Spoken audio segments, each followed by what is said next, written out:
And you are not badass beat. Keep on going till you hit the spot. Whoa, I'm a big bag hunter with the bow. She got a big bed, never drop it low. Mama called me and she.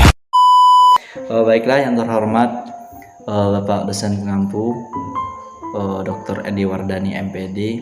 Terima kasih Pak atas waktu dan kesempatan yang Bapak berikan kepada kami kelompok 1 untuk mempresentasikan hasil diskusi kami dengan judul makalah Ruang Lingkup Sistem Informasi Manajemen Pendidikan. Baiklah, saya dari kelompok 1. Adapun nama saya yaitu Sohani, dan juga teman-teman saya yang kedua yaitu Siti Aisyah, yang ketiga itu Elsa Saputri. Adapun makalah yang kami presentasikan yaitu berjudul Ruang Lingkup Sistem Informasi Manajemen Pendidikan Islam.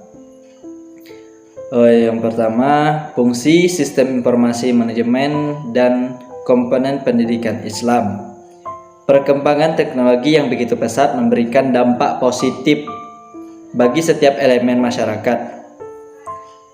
Pemanfaatan kecanggihan teknologi informasi yang semakin diminati oleh setiap individu ataupun organisasi menjadikan sebagai sarana penunjang dalam memudahkan pekerjaan sehari-hari.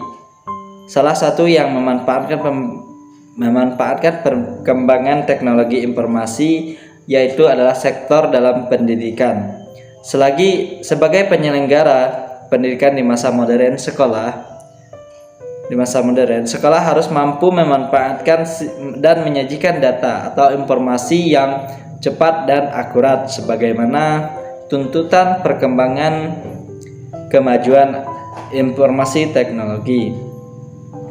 Kualitas suatu informasi tergantung dari 3 hal, yaitu yang pertama, informasi harus akurat, yang kedua, tepat waktu, dan yang ketiga yaitu relevan.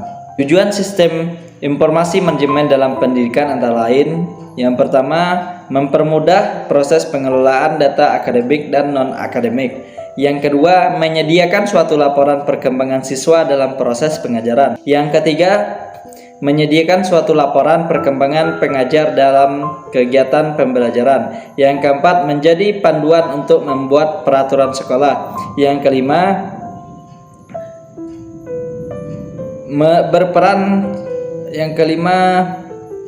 menjadi media promosi yang memperkenalkan sekolah. Yang keenam, sebagai sarana perluasan informasi atau pengetahuan. Yang ketujuh, menyediakan suatu media bagi siswa untuk memantau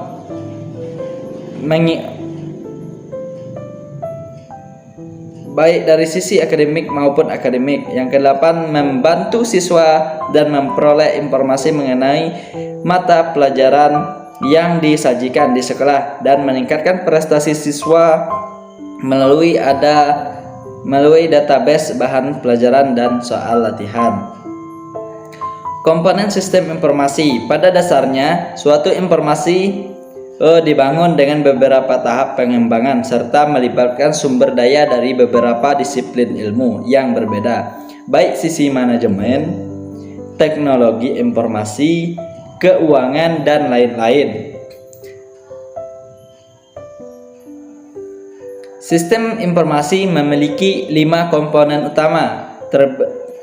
utama pembentuk, yaitu komponen perangkat keras, komponen perangkat lunak, komponen sumber daya manusia, dan komponen jaringan komputer. Dan yang kelima yaitu komponen sumber daya manusia. B. Sistem informasi manajemen untuk perencanaan pendidikan Islam. Perencanaan sistem informasi manajemen pendidikan pada sekolah merupakan sebuah rencana dalam pengelolaan data pendidikan yang menghasilkan sebuah informasi untuk mewujudkan proses pembelajaran secara efektif dan efisien yang memanfaatkan teknologi informasi dan komunikasi. Dalam konsep sistem informasi manajemen pendidikan, semua unsur data untuk harus saling berkaitan untuk membentuk sistem informasi manajemen pendidikan yang berkualitas. Pada dasarnya, sistem informasi ini merupakan sebuah informasi guna menjelaskan konsep secara keseluruhan dengan cara memecahkan beberapa subsistem informasi. C. Sistem informasi manajemen untuk perencanaan pendidikan Islam. Sistem informasi mutlak diperlukan dalam pengambilan keputusan yang logis sehingga membutuhkan pemahaman tentang masalah dan pengetahuan mengenai alternatif dan pemecahannya. Informasi yang lebih tepat menghasilkan keputusan yang lebih baik. Pengambilan keputusan adalah sebuah hasil dari pemecahan masalah, jawaban dari suatu pertanyaan sebagai hukum situasi, dan merupakan pemilihan dari salah satu alternatif dari alternatif-alternatif yang ada, serta pengakhiran dari proses pemikiran tentang masalah atau problem yang dihadapi. Pengambilan keputusan memiliki dua fungsi, yaitu pangkal permulaan dari semua aktivitas manusia yang sadar dan terarah, baik secara individual maupun secara kelompok, baik secara institusional maupun secara organisasional, dan sesuatu yang bersifat futuristik, artinya bersangkut paut dengan hari depan, masa yang akan datang, atau efeknya atau berpengaruh berlangsung cukup lama. Adapun tujuan dari pengambilan keputusan yaitu tujuan yang bersifat tunggal. Terjadi apabila keputusan yang dihasilkan hanya menyangkut satu masalah, artinya sekali diputuskan tidak akan ada kaitannya dengan masalah lain. Dan tujuan yang bersifat ganda terjadi apabila keputusan yang dihasilkan menyangkut lebih dari satu masalah, artinya keputusan yang diambil sekaligus memecahkan dua masalah atau lebih, yang bersifat kontradiktif atau yang tidak kontradiktif.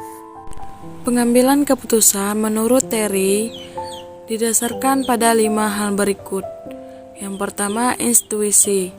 Yang kedua, pengalaman. Yang ketiga, fakta. Yang keempat, wewenang. Dan yang kelima, yaitu rasional.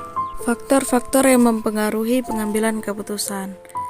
Dalam proses pengambilan keputusan, suatu organisasi tidak terlepas dari faktor-faktor yang mempengaruhinya. Faktor-faktor tersebut antara lain posisi atau kedudukan, masalah, situasi, kondisi, dan tujuan. Jenis-jenis pengambilan keputusan. Jenis-jenis keputusan dapat disusunkan berdasarkan berbagai sudut pandang, dan secara garis besar dikenal 3 jenis keputusan, yaitu yang pertama, keputusan berdasarkan tingkat keputusan. Pada umumnya, sebuah lembaga memiliki hierarki manajemen. Secara klasik, hierarki ini terbagi atas 3 tingkatan, yaitu manajemen puncak, manajemen menengah, dan manajemen tingkat bawah. Yang kedua, keputusan yang berdasarkan regularitas. Keputusan yang dikemukakan oleh Simon 1995 dibagi menjadi 2, yaitu yang pertama, pengambilan keputusan terprogram. Pengambilan keputusan yang bersifat rutinitas dan terulang-ulang dengan cara penanggulangan telah ditentukan untuk penyelesaian masalah melalui prosedur, aturan, kebijakan. Dan yang kedua, pengambilan keputusan tidak terprogram. Pengambilan keputusan yang bersifat tidak rutinitas dan digunakan untuk menyelesaikan masalah yang tidak terstruktur.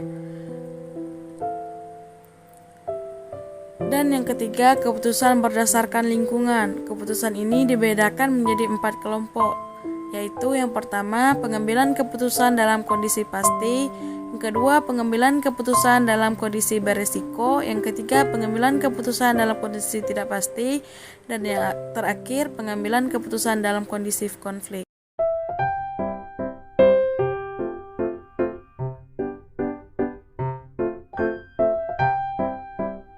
Bring it down, bring it back, make it clap. I got 3 old thoughts, new guap.